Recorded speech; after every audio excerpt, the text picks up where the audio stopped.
Good morning, everybody. I'm Robert NAEIJE. I'm a professor emeritus at the Free University of Brussels, French side, and my career has been devoted to problems of hypoxia. I used to be a critical care physician. I created and developed a department of a clinic of pure hypertension in Brussels, and also directed several high-altitude expeditions.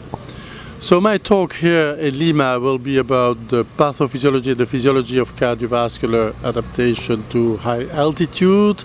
And by and large, for all my colleagues, I would have good news, is that the heart is most often doing very well at high altitudes. By and large, cardiac output at rest is maintained, even if there is a little increase in heart rate and a fall in stroke volume, which is explained by some degree of sympathetic activation and hypovolemia. But at high altitude, at all altitudes, there is a decrease in maximum exercise capacity and maximum cardiac output with a limitation of maximum heart rate. But this is probably explained by a limitation of peripheral demand. So in general, everything goes well.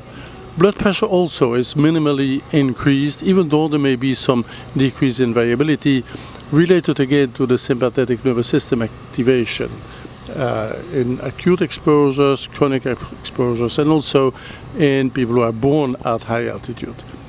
Now there is a small percentage of normal people who present with a very marked increase in pulmonary pressure and hypoxia, so an intense hypoxic vasoconstriction, and these subjects, probably about 1% of the general population, are exposed to the risk of right heart failure, either acutely or chronically.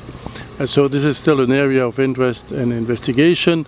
We start to know how to treat them, but we need more explorations, additional studies at high altitude, and resolve some remaining questions. But by and large, we know the impact of this complication on public health at high altitudes and the health of tourists who travel at high altitudes.